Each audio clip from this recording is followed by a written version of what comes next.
Olá, muito boa tarde. Hoje é dia 27 de novembro de 2020. Olha, dezembro já está aí, ó, batendo na porta, hein? Papai Noel já está se aquecendo para passar na sua casa. E a gente está aqui, trabalhando, pensando no mercado de fundo imobiliário e sempre aprendendo. Hoje a gente vai ter oportunidade de aprender muito mais sobre um mercado específico, que é o mercado de CRI, né? Essas conversas são super importantes. É um segmento que é muito representativo no mercado de fundo imobiliário, um segmento que a gente chama de mais conservador ou de mais defensivo. Será que é assim mesmo? Será que ele pode ser mais arrojado em alguma coisa? Enfim, vai ser uma conversa para conhecer bem melhor o Fator Veritá, que é um fundo bastante tradicional, até antigo, eu diria, do nosso mercado, e o seu gestor, Rodrigo Possente, que está aqui comigo, e daqui a pouco vai bater um papo com você também. Eu vou só fazer aquela abertura, responder uma dúvida que chegou, falar do nosso curso que está saindo. Hoje eu vou até anunciar a data, que aí fica público, compromisso assumido, tem que sair, tem que dar um jeito. E depois a gente vai conhecer melhor o Fator Veritá e falar bastante das estruturas, do mercado, de como esse mercado de CRI se saiu bem na crise, né? Eu, por exemplo, me surpreendi. Eu, no começo, lá em março, achava que principalmente aqueles CRIs high yield iam passar por dificuldades. Mas, pelo menos, o investidor, o cotista desses fundos, até agora não teve problema. Não é o caso exatamente do Veritá, falar que ele é um high yield não é o caso, mas daqui a pouco a gente deixa o próprio gestor definir se é ou se não é high yield, e te explicar o que é isso e muito mais sobre a carteira e o planejamento dele para tocar esse fundo. Deixa eu dar o recado do nosso curso, que é o Patrimônio e Renda com Fundos Imobiliários. Está aí na sua tela e aí eu coloquei, compromisso assumido. Dia 7 de dezembro começa a pré-venda do curso e com 25% de desconto. Depois ele vai abrir mesmo no dia 14, mas a partir do dia 7 você já pode comprar na pré-venda, aproveita que vai ter 25% de desconto. E a partir do dia 14 aí está no ar, todo mundo pode assistir, recomendar, dar de presente de Natal. Olha que presentão, hein? Eu sou super, assim, nada suspeito para recomendar isso, mas tenho certeza que você vai ficar satisfeito e que vai querer aproveitar para ensinar muita gente a investir. Perguntas que chegaram, eu vou responder uma, porque as outras duas vieram para o Rodrigo. Quer ver? A primeira pergunta foi da Tânia. Olha aqui, eu gosto quando vem essas perguntas assim, de alguém que você percebe que está começando a namorar fundo imobiliário, né? Que ainda não é do mercado. É super legal, porque o mercado está crescendo pra caramba e a gente percebe que mais pessoas vêm se interessar e também que estão acompanhando o FIIs em Exame. É um grande prazer isso. Então a Tânia fez a seguinte pergunta: tem carência? Tem taxa de administração? Obrigado eu, Tânia, por mandar essas perguntas. Primeiro, carência. Não tem carência. As cotas de fundos imobiliários, elas são negociadas na bolsa. É diferente dos outros fundos que você deve estar habituada, tipo fundo DI, fundo de ações, que você liga lá para o seu assessor, para o seu gerente e fala, quero resgatar. Fundo imobiliário, na verdade, não tem resgate. Mas você tem muita facilidade de sair do seu investimento e ter o seu dinheiro de volta, né? Como? Vendendo cotas na bolsa. O investimento vai acontecer da mesma maneira. Você não vai aplicar em um fundo propriamente dito, você vai comprar cotas desse fundo na bolsa. Então, vendeu cotas 2 dias úteis depois, o dinheiro já vai ser creditado na corretora por onde você vendeu. Então perceba que não existe carência, até porque não existe resgate.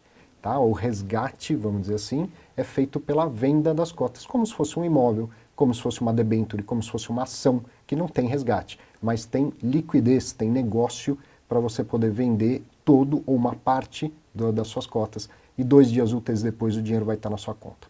A segunda pergunta é se tem taxa de administração.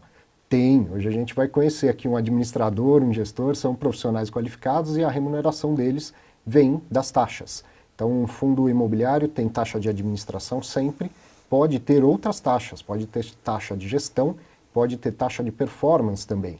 O Fator Veritá tem taxa de performance, né? Tem um benchmark que é IPCA mais 6. Então, acompanhe o programa que você vai entender, além da taxa de administração, quais são essas outras taxas. Pode investir tranquila, começa devagar, compra uma cotinha, poucas cotas e vai entendendo como funciona esse mercado. Já já você está entusiasmada com ele também, tenho certeza. Muito bem, tem mais 2 perguntas que eu vou guardar aqui para o Rodrigo para fazer ao longo da nossa conversa. Então, primeiro, Rodrigo, obrigado por estar aqui, chegamos numa baita correria para organizar tudo a tempo.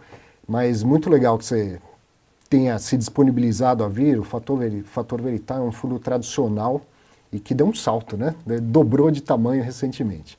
Pedir para você se apresentar, para as pessoas conhecerem o gestor. Acho que esse olhar, esse olho a olho que a gente está tendo aqui, aliás, produção, ficou bem legal isso aqui, viu? Esse olho no olho aqui é importante porque o cotista também quer ter, né? Então, eu vou pedir para você se apresentar, falar da sua experiência e de quanto tempo você está à frente do fundo agora. Maravilha. Bom, um grande prazer estar aqui falando com você.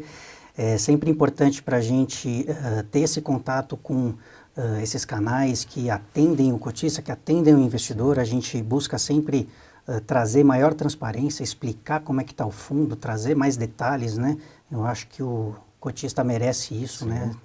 Querendo ou não, ele está com dinheiro dentro do fundo. Né? E não tem outro segmento da indústria financeira que dê esse nível de abertura e de transparência para o cotista. Isso é verdade, isso é verdade. É engraçado, acho que vou me antecipar aqui alguma coisa, mas o segmento de fundo imobiliário é um segmento de investimento diferente, né? Acho que ele se encaixa tanto no perfil do brasileiro que ele acaba meio que se apaixonando e sendo aí um entusiasta, não só um investidor. Mas, vou complementar, isso vem do investidor, né? Porque eu acho que o investidor não se relaciona tanto com nenhum outro investimento que ele tem. Exatamente. Ele não tem a vontade de mandar a pergunta que manda lá, que você está respondendo no relatório, de participar de assembleia de um fundo DI. Você já viu algum cotista em assembleia de fundo DI? Nunca vi. Agora, quando você convoca a assembleia do Fator Veritas, aparece cotista lá. Aparece. Então é uma relação diferente mesmo e acho que é isso que você falou, é a cara do brasileiro esse produto. Exatamente, muito interessante. Mas, respondendo sua pergunta, falando um pouquinho de mim, eu entrei no mercado financeiro trabalhando no Banco Santander, trabalhava na área de atacado do banco, no banco de atacado. Depois do Santander, fiquei uns 2 anos, eu fui para o Citibank. No Citibank eu trabalhei um pouquinho também no banco de atacado, no corporate, depois fui para uma área de mercado de capitais e do Citibank eu fui trabalhar na Cibrasec. Contar um pouquinho da história da Cibrasec. Cibrasec hoje já não existe mais, mas ela foi a primeira securitizadora a ser criada no mercado. Ela foi como se a gente pudesse dizer uma joint venture dos bancos, que na época tinham interesse em financiamento de crédito, né, as carteiras hipotecárias. Existia naquela época, começou um estudo para avaliar como que ia ser feita a alternativa a crédito imobiliário para as pessoas físicas no Brasil. Começou o estudo em 94. E desse grupo de estudos que foi para a Europa avaliar como que era feito lá e para os Estados Unidos avaliar como foi feito lá, esse grupo voltou e criou a securitização, a criação da lei do SFI e a permissão aí não só da alienação fiduciária, né, que foi um grande marco aí para a indústria imobiliária, né, de crédito imobiliário, mas também permitiu a criação das securitizadoras. E imediatamente depois desse estudo a Cibrasec foi criada, em 97 mesmo. Então, por base, a Cibrasec ela sempre foi uma securitizadora muito criteriosa, né, muito baseada na regulamentação, muito técnica. Né? Então, para mim foi uma grande escola ter ficado lá. Entrei lá em 2010, saí em 2019 para fazer a gestão aqui do Veritas, então fiquei um pouco mais de 9 anos lá. Então foi uma grande escola, uma grande experiência. Acompanhou o CRI desde a origem, vamos dizer assim, né? Praticamente, Arthur. Na época, assim, a gente olhava, operações build-to-suit, ainda era um negócio que investidor não queria olhar muito prazo longo, 5 anos, 10 anos era um negócio muito difícil de encaixar. Operação pulverizada, pouquíssimos players muito específicos, loteamento quase nenhum. E aí quando fazia era um pedacinho do fluxo todo, né? Tem um fluxo de 300 milhões, tá bom, a gente securitiza 40 milhões aqui, vamos tentar. Isso. Como eu falei para a Tânia, agora começa devagar, a securitizadora também começou devagar, né? Excelente, exatamente isso. Então, esse aquecimento da indústria de CRI começou mesmo por volta de 2010. Então, foi desde quando eu acompanhei todo esse crescimento, criação de lastros, né, melhoria e avanço aí do arcabouço legal mesmo de CRIs.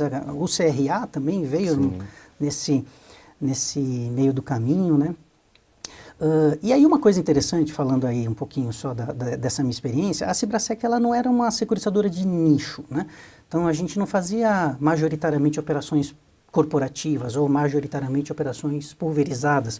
A Cibrasec ela tinha uma heterogeneidade tanto na originação, estruturação e na distribuição. Então esse período de 9 anos me permitiu ter contato e ter uma experiência em todos os tipos de lastro existentes. Sim. Então, fizemos operação de shopping center, fizemos operação de loteamento, fizemos operação pulverizada comercial, residencial, fizemos build-to-suit, sale leaseback, multipropriedade, então, fizemos de tudo. É muito diferente uma coisa da outra? Securitizar, por exemplo, um fluxo que vem de um shopping, de um loteamento, é muito diferente? Completamente diferente, Arthur. É incrível como o CRI ele é maleável, como o CRI é flexível. E hoje, até fazendo uma ponte entre isso e o que a gente olha hoje no Veritá, se você observar, hoje o Veritá ele tem todos os lastros existentes, o Veritá tem um pouquinho, né? Pelo menos uma operação. Então toda essa bagagem, toda essa experiência traz também esse conhecimento para poder acompanhar o grande X da questão do CRI que você compra é você acompanhar e você saber o que está acontecendo, você ficar em cima, né?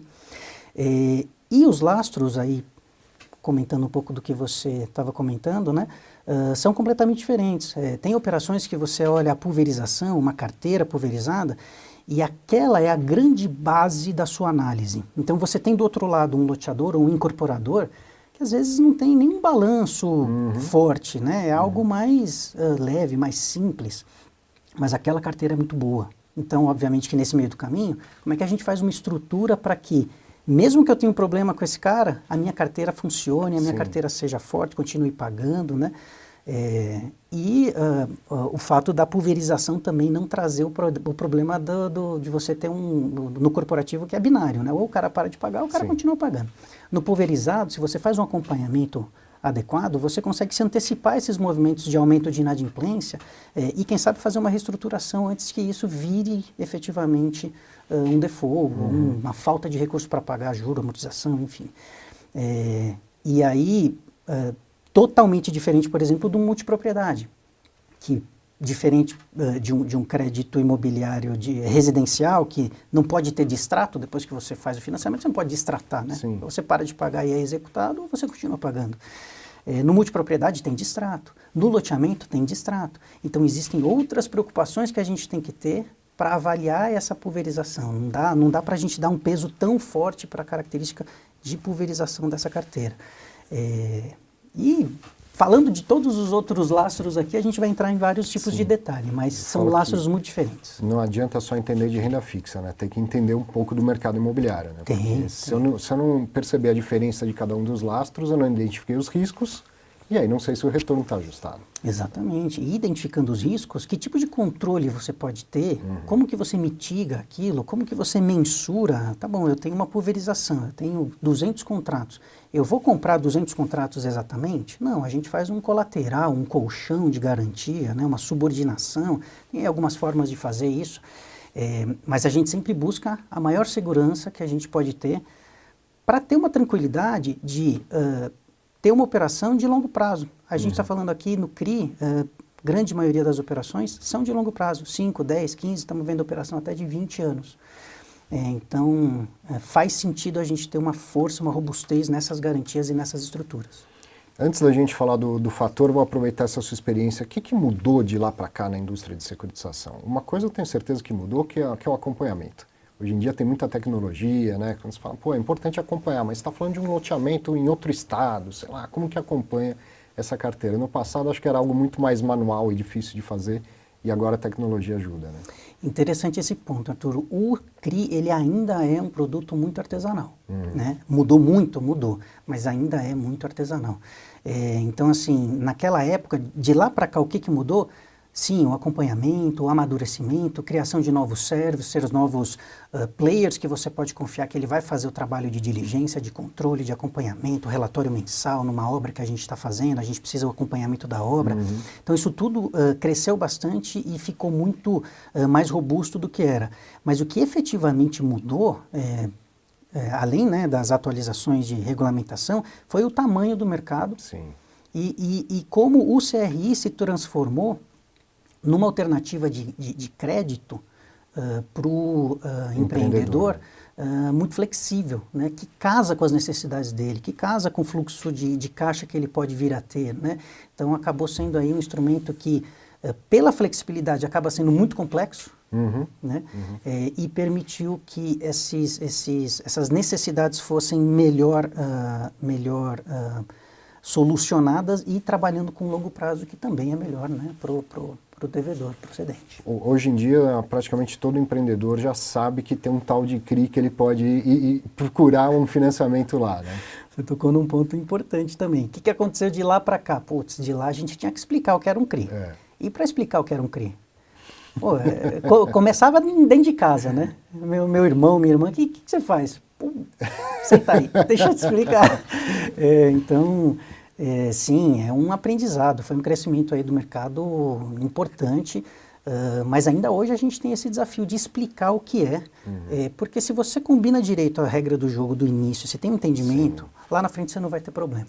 Então, é muito importante a gente deixar bem claro como funciona o produto, qual que é a ideia daquele negócio específico para o empreendedor que não tem esse conhecimento. E para o investidor, assim, do outro lado, você estruturou uma operação, agora você precisa de investidores, né? Precisa que alguém compre esse CRI. O fundo imobiliário sempre foi um grande tomador disso aí, né? Acho que foi um grande indutor da indústria também, a indústria de fundo imobiliário comprando os CRIs, né? Sim, uma coisa foi puxando a outra, né? Também fazendo esse comparativo de lá atrás e agora, né? Antes os fundos imobiliários de CRI não eram muitos, o Veritá era um deles. Sim. A gente trabalhava em conjunto com as outras gestões que passaram pelo Veritá, a gente trabalhava em conjunto com algumas operações, mas eram poucos os players que olhavam esses tipos de CRI, até um pouco mais flexíveis, com um pouquinho mais de pimenta, alguma coisa diferenciada, uma estrutura mais arriscada, né? E de lá para cá isso mudou muito. O mercado cresceu demais. E qual que era a grande base e fundamentação do mercado naquela época? A gente teve um boom imobiliário e de mercado que teve muito CRI, oferta 400, foi para a pessoa física. Isso foi um momento importante para a indústria, de crescimento do CRI, né, para a indústria. E a gente também tinha muitas operações que a gente chamava de Zé com Zé. Sim. Ou seja, os próprios bancos oxigenando as carteiras imobiliárias deles via CRI. Então, tirando de um book do banco para colocar em outro, ou pegando boa parte do financiamento que ele tinha imobiliário lá, empacotando e vendendo para o FGTS, que era uma operação de mercado comum. Isso fazia com que os bancos abrissem espaço e limite para conceder novos empréstimos. Então, se você olhar de 2010 para cá, quais foram a quantidade de emissões que tiveram, em termos de volume, tem anos surreais. Assim, 2017 ou 2016, se não me engano, teve 11 bi. 2015 ou 2014 teve também 10 bi. E aí, a hora que você abre isso, você fala, pô, desses 11 bi, tem 10 bi de banco. Foi a mercado, foi 1 bi. Agora, a Ligue dá vazão para o banco? Ele não precisa mais fazer isso via securitizadora? Ele mesmo emite lá a letra imobiliária garantida? Isso. A Ligue hoje está atendendo bem os bancos, né? Com certeza foi essa alternativa que o banco obteve para que a securitização não fosse mais necessária, tanto é que a gente não viu mais esse movimento de grandes emissões de bancos para eles mesmos nos últimos anos. E aí, quando você olha os recordes de emissão, principalmente o ano passado, e espero que esse ano de novo, realmente em volumes muito elevados, isso sim você pode olhar e falar assim, cara, isso foi para o mercado. Sim. Né? E como eu falei, uma coisa meio que puxou a outra. Então os fundos imobiliários começaram a ganhar muita atração, muita atratividade, passaram a captar, precisam de ativo. Os estruturadores, originadores, bancos de investimento, falam, poxa, que ativo que eu vou oferecer para esse meu cliente que tem uma necessidade? Eu sei que se eu fizer CRI, tem aqui alguns fundos imobiliários com caixa que eles vão ter interesse. Então, uma coisa foi puxando a outra e hoje a gente está vendo esse crescimento exponencial. E eu tenho certeza que ainda tem muito para crescer, mas pelo menos a gente já está atingindo um estágio de maturidade, de conhecimento, de entendimento e de que o produto funciona. E aí, a tal ponto que hoje, assim, CRI é talvez o segmento mais relevante de fundo imobiliário em volume, né? O próprio Fator Veritá já tem R$1 bilhão, o Kinea tem 4 bi de reais, né? Fora tantos outros fundos. E aí, como uma consequência natural do mercado ir se desenvolvendo, hoje se usa aquele termo high grade, high yield. Quando o Veritá foi criado, eu, por exemplo, nunca tinha ouvido falar nisso, né? Nessa história de high grade e high yield. Mas agora já tem muito fundo de CRI que já tem isso no nome, né? Então ele está falando, o meu é nota alta, ou seja, risco baixo, né? E o high yield, rentabilidade alta, como isso não vem de graça, vem com risco junto. O fator Verità, hoje ele é um high grade ou é um high yield ou tem as duas coisas lá dentro? Eu até venho comentando que o Verità ele é um misto. A gente só precisa saber quanto tem de queijo e quanto tem de presunto nesse misto. Mas quando a gente observa o histórico do Verità, e aí a tese se mantém, né? Ela é vencedora, ela se mantém. Então a gente continua com a mesma tese. Sempre foi um híbrido. Tinham operações mais high grade, tinham operações mais high yield. Dependendo do momento, esse percentual variava. Então, hoje, a expectativa que a gente tem e a ideia que a gente tem de alocação para o fundo é a manutenção desse misto. Quando a gente observa, né, deixando isso aqui numa caixinha, quando a gente observa qual que é o benchmark do fundo, que hoje é IGPM mais 6, obviamente que IGPM não dá para a gente ter a carteira inteira em IGPM, né? Mas vamos fazer uma normalizada aqui, inflação mais 6, hoje com a queda de taxa de juros tão bruta, né, tão brutal, fica mais difícil a gente conseguir pagar esse tipo de rentabilidade. Mas dentro do fundo, dentro da estratégia, cabe sim a gente ter alguma coisa mais high yield, ainda assim tendo muita coisa high grade. E aí, nesse ponto, nesse aspecto, tem uma coisa que é muito interessante no mercado de CRI. O mercado de CRI é super ilíquido, não tem secundário praticamente, a gente sabe que é uma dificuldade. O mercado de CRI é de operações longas, de operações estruturadas, muito tailor-made. E o que isso traz? Isso traz uma zona cinzenta quando você fala, isso é high yield ou é high grade? Sim. Vou dar um exemplo de uma operação que a gente está fazendo agora. A gente tem como risco de contraparte uma empresa aberta em bolsa com rating AAA. Uma empresa aberta em bolsa com rating AAA, hoje, faria uma operação IPCA mais 7,5, 8? Pouco provável. Pouco provável. Então, é uma estrutura muito tailor-made, é uma estrutura de longo prazo, e faz sentido a gente, por estar com o tamanho que a gente está hoje, né? Hoje, chegando a um bi, a gente teve diversas vantagens competitivas. O fundo tem que ser grande, né? Tamanho é documento em fundo de investimento em geral, não só em fundo imobiliário. Pois é, porque você ganha uma dinâmica, você ganha uma autonomia que permite você fazer cada vez negócios melhores para os próprios cotistas, né? Então, o que acontece? A gente conseguiu fazer uma operação, é longo prazo, mas a gente tem um lastro que no final do dia o principal devedor é uma empresa aberta em bolsa AAA, e eu estou fazendo com um spread de crédito de 500 vezes, de 5%, 4% de spread de crédito, que você não vê isso em nenhum lugar. Então você diz que isso é high yield ou é high grade? As duas coisas, né? A rentabilidade é alta e o risco de crédito é baixo. Exatamente. Então você vai falar assim, você é mais high yield ou você é mais high grade? Eu prefiro falar assim, a gente tem high grade, a gente tem high risk. Mas a gente tem high yield high grade, e a gente tem high yield mesmo, com high risk, com coisas mais apimentadas, que é ali que a gente quer buscar também algum diferencial, né? Então é muito difícil a gente responder essa pergunta hoje, quando você abre a carteira do Verità. Mas, tentando resumir aqui, eu acho que a gente consegue, sendo mais direto, menos cinzento, hoje a gente consegue ter uma exposição de 30% a 40%, quem sabe um pouco mais, de operações mais arriscadas, sem necessariamente, né, de mais taxa, sem necessariamente ter tanto risco, e o restante de operações mais high grade, que também a gente consegue, até operações mais simples, a gente consegue segurar também um pouco de taxa, de novo, pelo dinamismo, pela velocidade, pelo tamanho. Sim. Então, às vezes o empreendedor aceita uma taxa maior que ele teria numa outra linha de crédito por esse dinamismo que você está falando. Exatamente. Né? Vai ser mais conveniente para ele, ele entende que ele está pagando um pouco mais, mas vai valer a pena para o negócio dele. Exatamente. E acontece muito em operações menores. Quando a gente fala menor, é assim, o que um grande banco de investimento vai parar para fazer? Ele vai parar para fazer uma operação de 30, 50 milhões? Não paga a conta dele. Sim. Então ele vai fazer lá 100, 200, 300, disso para cima. E essas operações acabam passando embaixo do radar desses bancos. E são nelas que a gente acaba conseguindo também essa vantagem. Então assim, tem vários aspectos. Quando a gente soma tudo, A gente pode olhar e falar assim, poxa, hoje com uma originação bem feita, uma estruturação bem feita, a gente consegue ter uma arbitragem que no mercado normal de crédito, normal de ações, enfim, debêntures. De debênture, você não vê. Né? Aqui você consegue, aqui você vê, aqui você tem essa massa de manobra para poder ganhar. Então, em resumo, é isso. Eu acho que hoje a gente pode colocar um pouco mais de risco. Historicamente, o Veritas tinha uns 20%, 30%, 40% em high yield, mesmo operações mais arriscadas. Eu acho que a gente consegue manter isso daí e ainda assim, se não chegar no benchmark, chegar muito próximo.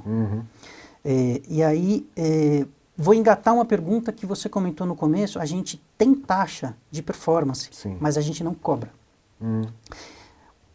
Vou dar o histórico disso daqui. O fundo é muito antigo, ele foi criado em 2011, em 2010. E na época tinha lá taxa de performance e taxa de administração.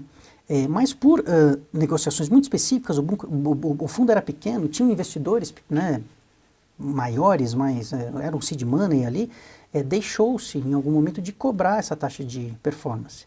E a gente, desde então, parou de cobrar e a gente não tem interesse em voltar a cobrar. Inclusive, é uma demanda que a gente vai ter em breve, de chamada de assembleia, para poder tirar essa cobrança e a gente só permanecer com a taxa de administração. Né? Então... Faz diferença para o gestor ter uma taxa de performance? Porque, assim, a taxa de performance ela é tão importante para o gestor quanto para o investidor, né?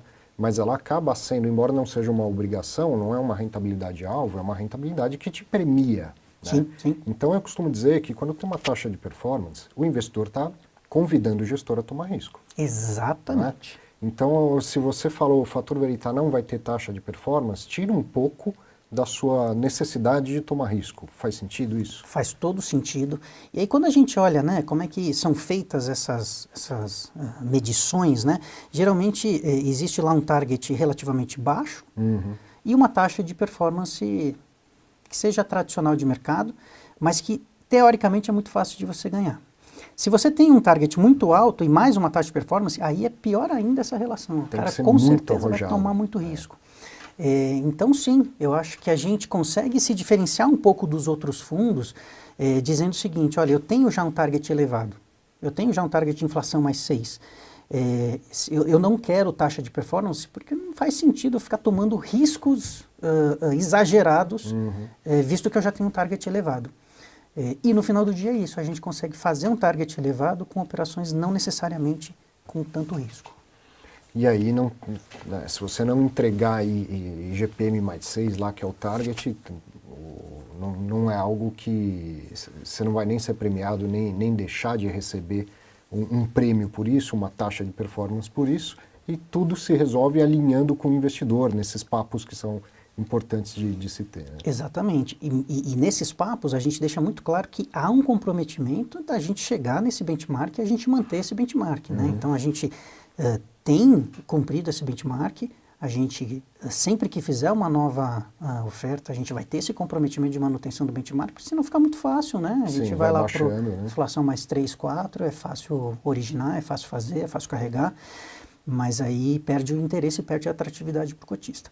E aí no final do dia a gente acaba ficando comparativamente com outros fundos, a gente fica num espaço, poucos concorrentes diretos exatamente com a mesma tese, né? A gente consegue ser aí um meio do caminho, que a gente sabe que vai buscar um pouco mais de taxa, sem ter a ganância da taxa de performance. Então, é uma tese interessante e vem dando certo e a gente, para mim é uma honra poder fazer a gestão desse fundo, visto que eu sou cotista desse fundo desde antes de ser gestor. Quando eu estava na Cibraseca, eu já era cotista do fundo. Queria falar de uma outra característica dos CRIs, a gente estava até comparando agora com outros títulos. Uma coisa rara, não que não exista, mas é aquele CRI clean, ou seja, aquele que não tem garantia nenhuma. E a garantia agora na crise mostrou o quanto é importante, eu acho que o quanto você e todo mundo que começou lá atrás na securitização aprendeu também da importância de ter garantias e de refinar essas estruturas. Né? Como eu falei na abertura, eu achava que os CRIs high yield iam ter problema no meio da crise. O cotista não teve. Claro que lá na ponta os fluxos estão sofrendo alguma interrupção, mas a estrutura de garantias funcionou. Então eu queria que você falasse um pouco dessas estruturas, que por exemplo, é importante para ter, o que você não colocaria dentro do fator Veritas, se não tivesse que tipo de garantia. E explicar como elas funcionam e como elas estão sendo acionadas, né? Porque o cotista não vê chegar nenhum problema lá, justamente porque as estruturas estão funcionando. Exatamente, não, super bacana essa pergunta. Só me remeter um pouquinho à minha história, né? Ficou 9 anos numa securitizadora, eu sei como funciona a cozinha, eu sei como as operações são estruturadas, como elas são acompanhadas. E nesse histórico, o que deu certo, o que não deu, né?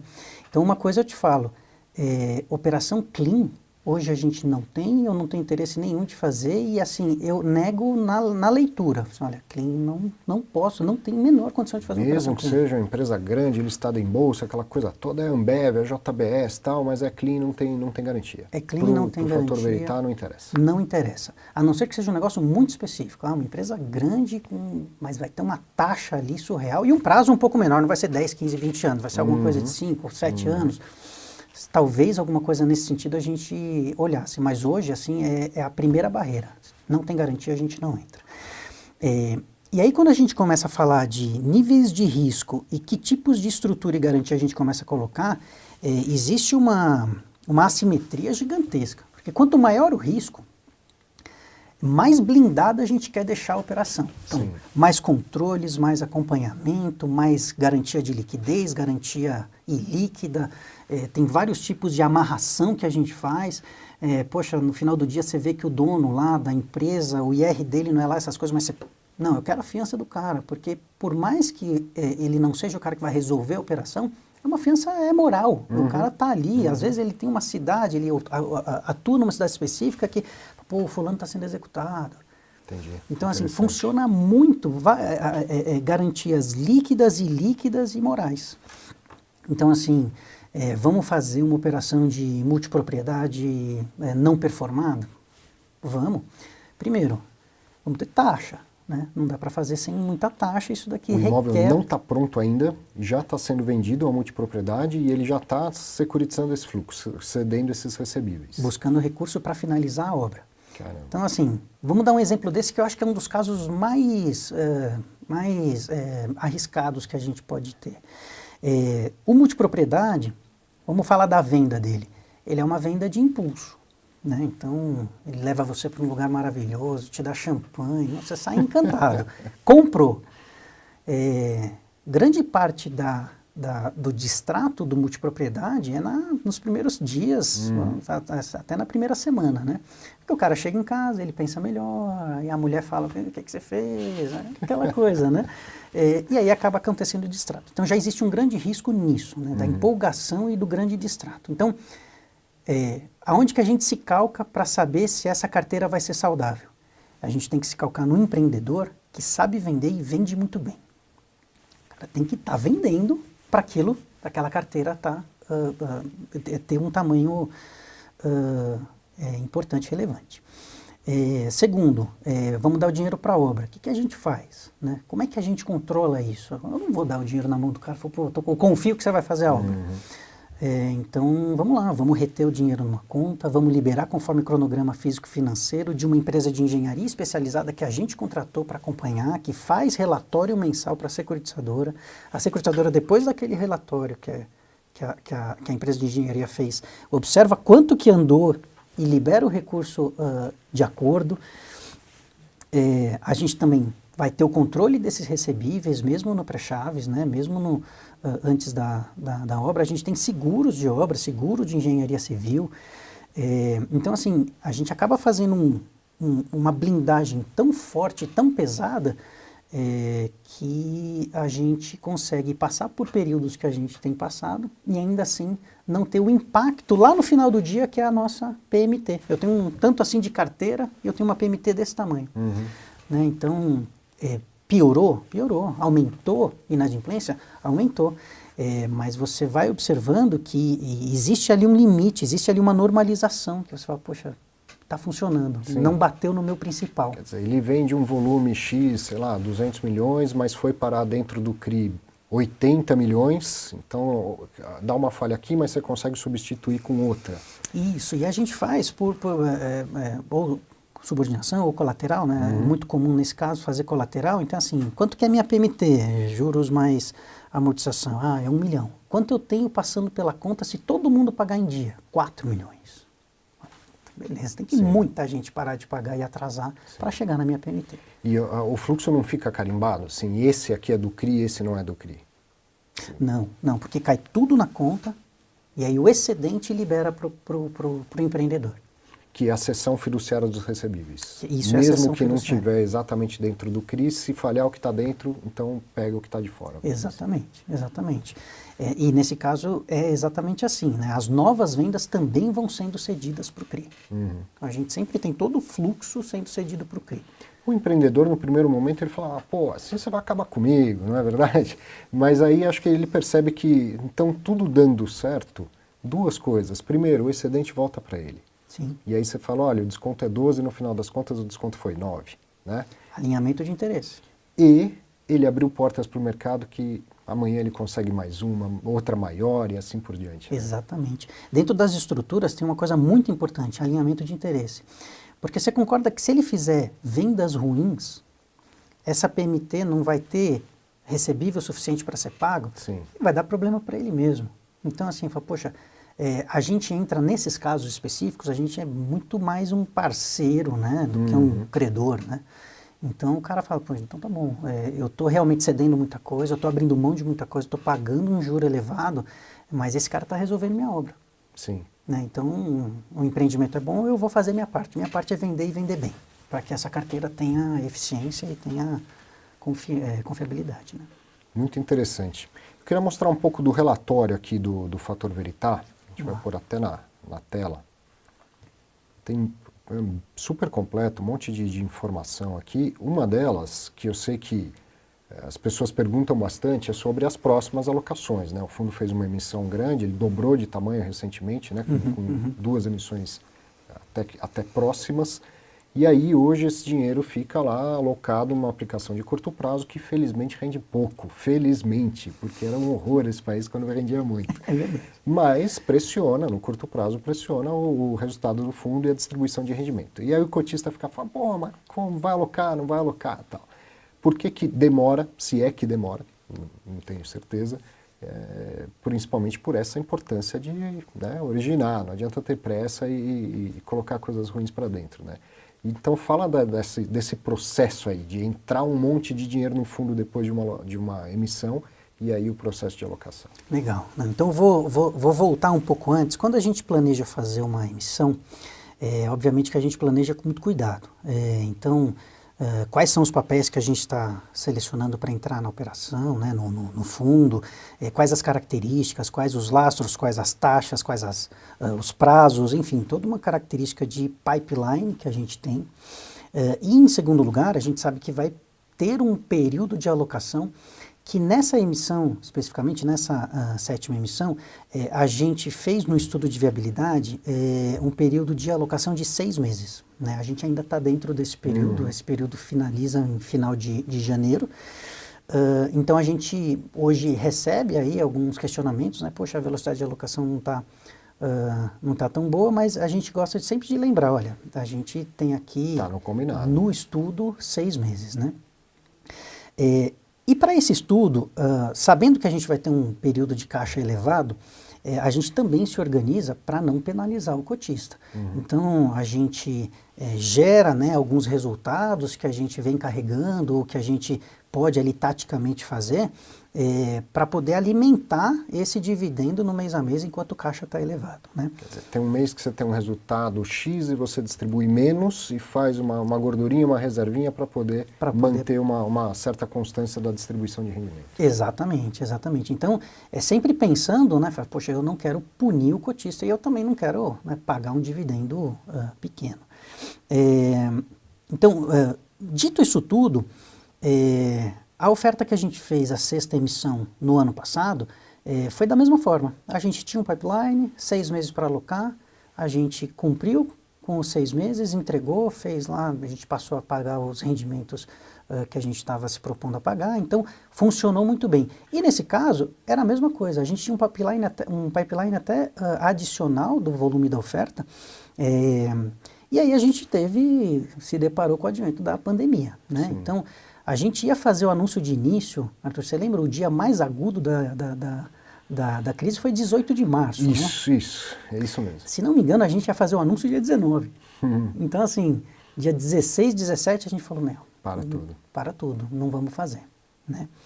E aí a gente ficou on hold, ficou suspenso, vamos aguardar para fazer o anúncio, ver o que acontece e tal.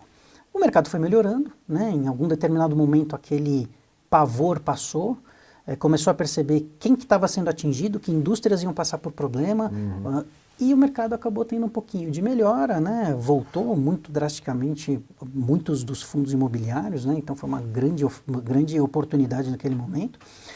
E aí a gente conseguiu ter alguma visibilidade e fez a continuidade da oferta. No decorrer da continuidade da oferta e até a conclusão e liquidação dos recursos, obviamente que a gente reviu uma parte do pipeline, né? Tinham operações ali que, dado a pandemia, dado o setor, dado o risco, eu não vou mais me arriscar a fazer uma operação como essa. Tem uma tabelinha aqui, ó, que você fala, ó, operações que foram canceladas e reprovadas. Isso. Né? Estamos falando principalmente disso, sim. Principalmente disso, mas aqui já são operações até mais recentes. A gente reprovou muita operação. Mas acaba nem aparecendo aqui. O que a gente coloca aqui, assim, é o que eu realmente, né, fez sentido, aprofundamos a análise, chegou lá no final, puxa, apareceu isso na diligência. Então, era isso que eu queria saber, o que reprova uma operação? Porque isso que você falou, eu tinha certeza, deve ter um monte que você reprova, que você não precisa colocar no relatório de inicial. Sim. Se você colocou isso no relatório, assim, estava muito próximo de chegar lá, né? Exatamente. O que acontece para reprovar uma operação? Assim? Olha, a análise de um CRI, eu vou dar um passo antes e aí eu já respondo a sua pergunta. Só para completar o que eu estava falando, então a gente acabou tendo uma quebra desse pipeline e aí a gente passou a buscar novas operações. Foi até um bom momento, porque a gente estava vendo ali final do ano passado, começo desse ano, o mercado super aquecido e as taxas caindo fora do normal, né? Então, infelizmente, a pandemia foi um problema, obviamente, né? Um grande pesar, mas reestabeleceu um pouco esse nível de spread de crédito que tinha se perdido por conta da liquidez do mercado superaquecido. Então, nessa nova linha de pipeline, a gente passou a buscar operações similares que tenham que estejam nessa área cinzenta que eu comentei com você. Que a gente consegue ter um pouco mais de taxa, menos risco, uma estrutura mais robusta, e essas operações são difíceis de você concretizar, né? As operações high yield, elas têm uma taxa de mortalidade gigantesca. Então, aqui, por exemplo, não tem diversas operações que o cara me manda um teaser, fala, olha, essa é a ideia da operação. Geralmente eles mandam sabendo que a gente vai querer mexer, vai querer aumentar a taxa, melhorar a garantia, tem um monte de coisas que a gente sempre mexe, né? Então, mas muita coisa a gente fala, olha, só pelo teaser aqui não faz sentido, se eu mexer aqui, se eu mexer ali, mas enfim, muita coisa acaba ali. Sounding de estruturador, de distribuidor, também muita coisa a gente mata no sounding. E o que está aqui? O que está aqui foi, poxa, fez sentido, vamos aprofundar. Vamos entender a garantia, vamos entender o cara, vamos entender o fluxo, vamos entender se isso faz sentido para o cara no longo prazo. Depois que a gente faz todo esse estudo, tem uma análise de compliance interna, tem o nosso comitê, né? A gente tem um comitê hoje formado por profissionais excelentes, super experientes, né? Cada comitê que a gente faz é uma aula que a gente tem lá. Então, é muito interessante, muito bacana, e isso dá muita robustez para o que a gente consegue seguir, aprovar. Tem um comitê de crédito. Você chega achando que uma operação vai passar e, de repente, o comitê, alguém fala, não, tem um negócio aí que você não... Que você não entendeu, ou que você não viu, ou que é melhor explorar mais esse ponto. Existem operações, a gente vai, explora de novo, fez sentido, a gente volta em comitê. Então, é um trabalho de análise muito pesado e muito específico para que a gente tenha uma estrutura robusta, uma garantia robusta, para que a gente carregue isso no longo prazo com tranquilidade. E isso toma muito tempo, né? Então, acaba que pode sair uma operação, então, né, pode cair no meio da análise por compliance, Pode cair, porque uma das garantias que a gente imaginava que era uma garantia boa, a gente viu que tinha um problema ambiental, um problema com a matrícula. Pode acontecer da gente, quando evolui o fluxo, ver que, sei lá, uma carteira, por exemplo, uma operação de carteira, ver que aquela carteira não era tão boa, tem uma inadimplência elevada, não faz sentido pelo que o cara está pedindo. E aí, muitas delas a gente começa a fazer aquele stick e puxa, né? Pô, então diminui o volume porque sua carteira não é eficiente, mas eu vou querer um pouco mais de taxa porque eu acho que aqui tem mais risco. E aí tem um monte de operação que roda ao mesmo tempo em todas essas fases, né? Então, hoje, se eu for te falar o tamanho do pipeline que a gente tem, é realmente um pipeline elevado. Mas a gente faz uma seleção muito, muito pesada nisso daí e só saem as operações realmente que fazem mais sentido, né? Então, é nesse período que a gente está de, infelizmente, ter que abrir mão de algumas operações do pipeline, até alguns empreendedores, né? Você vê a qualidade de crédito de algumas empresas, né? Sim. Ele chegou e falou assim, olha, não faz sentido a gente seguir com essa operação agora, porque hoje eu não tenho segurança em fazer o investimento que eu estava pretendendo fazer. Super justo, né? E, inclusive, esse cara voltou e está no nosso pipeline e a gente está tentando fazer a operação agora, tá? Mas, enfim, existe aí esse desvio padrão aí, esse trabalho concomitante de várias operações ao mesmo tempo para que a gente tenha o resultado e a alocação bem feita de maneira adequada. Uma coisa importante é te perguntar sobre IGPM. Eu estou vendo aí na tela, eu vou chegar na distribuição de rendimento. Eu quero explorar o IGPM de duas maneiras. Primeiro, o IGPM explodiu esse ano. Tem uma matéria na Exame Invest agora falando do IGPM e reflexo disso nos fundos imobiliários. Nos fundos de CRI, o IGPM já vai sendo acroado ali todo mês, né? Diferente do fundo de tijolo, que o inquilino fala, putz, agora eu tenho que pagar mais 20. Não. No fundo de CRI foi saindo um pouquinho, a água vai amornando, ficando mais quente. Chega uma hora que ele vai reclamar. E aí? É possível aquele devedor falar, não aguento pagar toda essa mudança do IGPM, todo esse aumento do IGPM, e é maleável ao ponto de você poder falar, tudo bem, eu perdoo uma parte do IGPM ou não? A securitizadora precisa chamar uma assembleia, precisa propor isso porque vai repactuar o CRI? Bom, é possível e é provável, né? A expectativa é de 25% de IGPM no ano. Ninguém aguenta um aumento desse, né? Tão descolado do IPCA também, né? Totalmente, exatamente. Então, primeiro, qual que é a nossa visão sobre o IGPM? A gente tem evitado. Historicamente, o IGPM ele era volátil, ele era um pouco maior do que o IPCA, mas ele era saudável.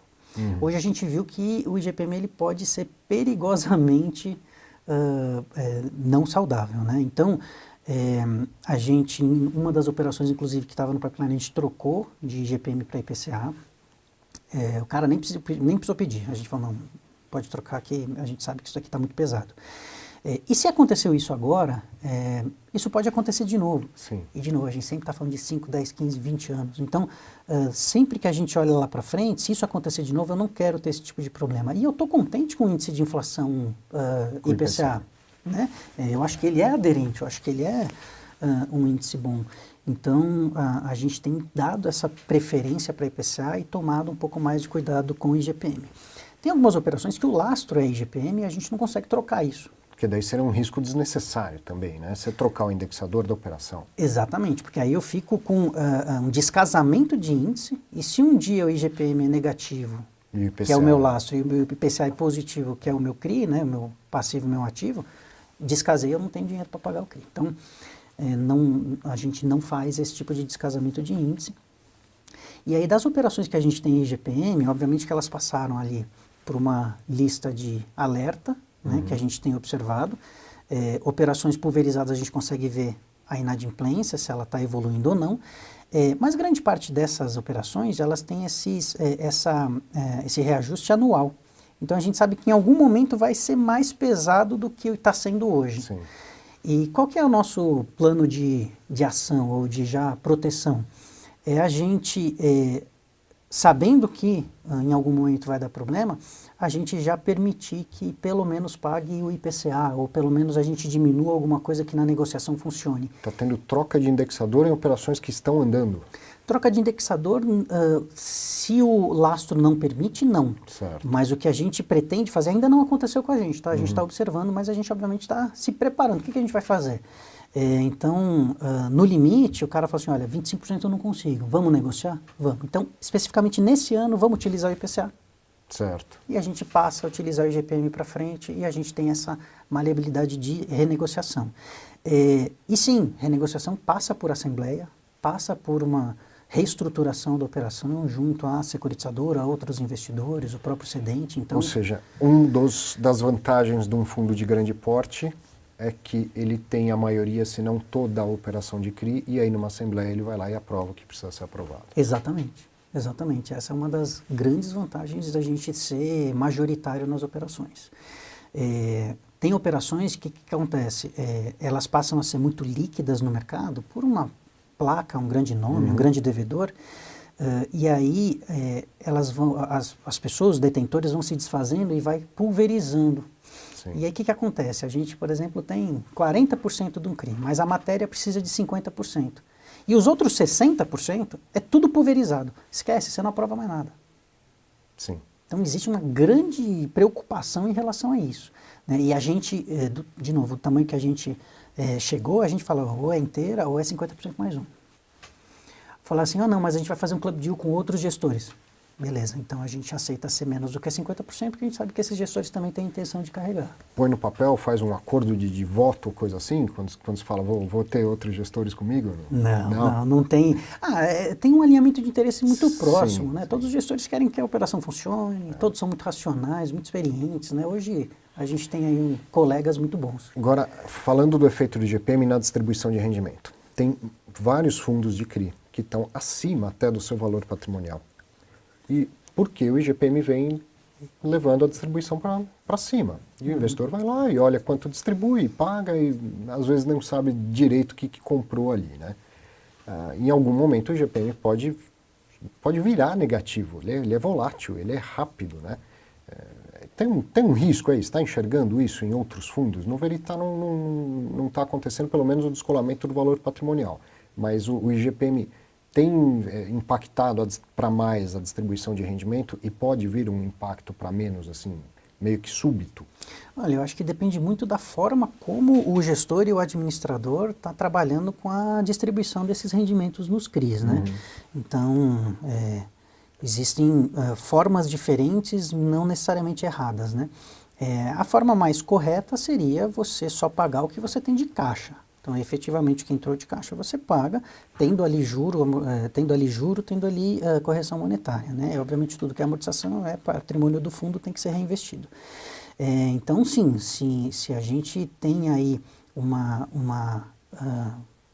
operacional diferente disso daí, a gente pode estar vendo alguns fundos com a patrimonial inflada. E eu acho que o maior risco, talvez não seja nem esse. Na minha opinião, o maior risco é a inadimplência. Na minha opinião, o maior risco é o cara que, por exemplo, um CRI de loteamento de baixa renda. A inadimplência vai explodir. Quer dizer, a parcela que aquele comprador do imóvel paga é reajustada pelo IGPM, o IGPM subiu demais, ele não vai conseguir pagar. Exatamente. O cara que está pagando R$1.000 de parcela, ele vai passar a pagar, se for 25%, R$1.250. Já não cabe no bolso de muita família. Não é? Então, eu acho que esse é o maior risco que a gente vê. Mas tem também esse risco técnico que você comentou, né? Acho que é difícil você mensurar isso, a não ser que você entre no detalhe de como aquela cota é calculada e como que o gestor avalia o PU de cada operação e como que ele reflete isso no pagamento de dividendo. Não parece, mas a gente já está quase uma hora aqui conversando. Não parece. Eu queria fazer uma pergunta, aproveitando a longevidade do Veritá, a gente fala bastante para o investidor da diferença do olhar do fundo de tijolo e fundo de CRI. Você falou aí, eu recebo juros, eu recebo correção monetária, recebo amortização. Amortização eu não distribuo, mas juros e correção monetária, sim. Ou seja, a inflação você entrega em dinheiro para o cotista, porque tem que entregar. Sim. Para a longevidade do investimento, para quem faz isso para longo prazo, é importante para o cotista, então, entender que a inflação foi parar no bolso dele, que ele deveria reinvestir para manter aquele fluxo, os rendimentos corrigidos pela inflação? Sim, é importantíssimo para ele diferenciar o que é perda de poder de compra e o que é rendimento real. Inclusive, também vai ser uma matéria da nossa possível assembleia, a gente trocar o indexador, não para trocar o benchmark, não diminuir o 6, né? O 6 a gente quer manter, a gente quer falar, olha, a gente quer uma cesta de inflação mais 6, porque no final do dia eu quero falar assim, cotista, eu estou te dando 6%. Não interessa a inflação. No dia a dia você tem IGPM, no dia a dia você tem IPCA, no dia a dia você tem INCC, IGPDI, mas aqui você está dando 6% real. E acho que isso vai deixar um pouco mais claro para esse cotista que não tem essa visão, ou tem um pouco de dúvida, né, acha que aquilo tudo é rendimento, quando ele tem ali um pedaço de poder de compra que ele não está absorvendo.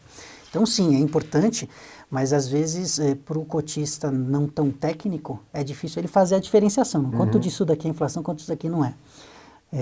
Mas de uma maneira geral, se eu pensar, vou pegar 10% do que eu recebi de rendimento verital ao longo do ano e vou comprar mais cotas com aquilo. Ele já iria se protegendo dos efeitos da inflação. Sem dúvida. Agora, lá dentro do fundo, você passa por algo semelhante, porque você tem que distribuir a inflação também. Perfeito. O que sobra é só a amortização, né? Então, eu te emprestei 1.000 e você tem que me devolver 1.100, e no 100 tem uma parte que é inflação, tem uma parte que é juros. O que eu consigo reter é 1.000. E esses 1.000 foram corridos pela inflação. Então você também precisa, digamos, reinvestir no seu fundo no sentido de que tem que fazer novas emissões, porque senão, naturalmente, o fundo ao longo do tempo ele vai diminuindo de tamanho. Faz sentido isso? Na verdade, ele vai tendo cada vez mais dificuldade de alocar na mesma maneira que ele estava alocando até então. Então ele acaba se adequando melhor ao mercado naquele momento que ele tem aquele caixa. Mas faz sentido sim o que você disse. É importante para o fundo sempre ter o ganho e o potencial ganho de poder de compra, sempre fazendo emissões, crescendo, obviamente, né, adequadamente, saudavelmente, para que esse efeito não seja prejudicial para ele. Mas hoje já é algo que os fundos de CRI têm que lidar no dia a dia. Inclusive a gente passou por um momento até muito agudo, diferente do que a gente imaginava. Fazendo só um parênteses, a gente fez uma emissão de 425 milhões, a gente fez a captação total adicional também, foi 509 milhões, agradecemos aí os cotistas, pode ter certeza que o dinheiro está sendo muito bem cuidado. A gente ficou muito contente no meio da pandemia. Enfim, relação foi uma de confiança, vitória, né? Não é brincadeira entrar 500 milhões para você fazer a gestão. Né? Não é brincadeira. E se o cotista soubesse, eu em casa, como é que eu fico, meu estômago doendo, sabendo que tem 75 mil caras com dinheiro no fundo, eu sei que tem aposentadoria ali, não é fácil não, né? A gente sabe. Mas só retomando, puxa, eu me perdi. Tem problema. O que eu estava falando? A gente estava falando da questão da distribuição, da importância, como você não consegue reter também a correção, você tem que ir aumentando o tamanho do fundo. Você falou, por mais que eu tenha 1 bilhão e já seja um fundo grande, eu vou ter que ir crescendo saudavelmente ao longo do tempo. Eu estava falando que a gente teve um movimento de pré-pagamento gigantesco recentemente. Sim. Agora eu lembrei. Então, assim, a gente teve a emissão, caiu o recurso que a gente tinha lá, projeção de alocação, e a gente hoje estamos com por volta de 80, 90 milhões de pré-pagamentos adicionais que a gente não tinha. Um CRI que ia vencer daqui 4, 5 anos e o empreendedor foi lá e pum, pré-pagou. Pré-pagou. E aí a gente tem que realocar esse recurso. Com certeza essa taxa ela era gorda, se fosse uma taxa baixinha ele não iria pré-pagar. Sim. Né? E isso então faz com que naquele target que você busca, ficou mais difícil um pouco, né? Exatamente, o desafio é grande, começa a ficar cada vez mais difícil. 2 minutinhos, Fábio, põe para mim, por favor, as perguntas que faltaram. Provavelmente elas já foram respondidas, mas só para a gente não deixar passar. O Paulo Calheri perguntou como o gestor vê a variação da taxa de juros em relação ao rendimento do fundo. Vão conseguir manter o rendimento mesmo com juros baixos? A gente falou bastante da inflação, mas não necessariamente dos juros. Põe a outra também, por favor. O Adriano perguntou, olá professor Arthur, parabéns pelo trabalho, obrigado Adriano. Agradeço muito por todos os seus ensinamentos. Pô, imagina, eu que agradeço pela sua confiança. Minha pergunta é para o gestor do Fator Veritá. Tá, ele aqui será feita. Por que tanta demora para alocar os recursos captados na última emissão? Atualmente o fundo tem 43,71% em caixa, vai lá na vírgula, hein? 43,71% em caixa. Não consigo entender por que tanta demora para a alocação dos recursos, uma vez que acredito que já passou o timing de oportunidades. Parabéns pelo trabalho. Adriana, esse eu acredito que já foi respondido e com bastante detalhe, inclusive a respeito do timing, né? Teve uma quebra no timing aí com a questão da pandemia. Sobre os juros, a taxa de juros vem caindo e isso liga com o que a gente falou do pré-pagamento. Você tem lá operações, o fundo é longevo, você tem operações no passado que pagam IPCA e IGPM mais 8 que não são high yield, porque era outra circunstância. Sim. Aí esse dinheiro volta e você precisa reaplicar e o mercado é outro, o juro caiu pra caramba. Então você encontra spreads bem menores.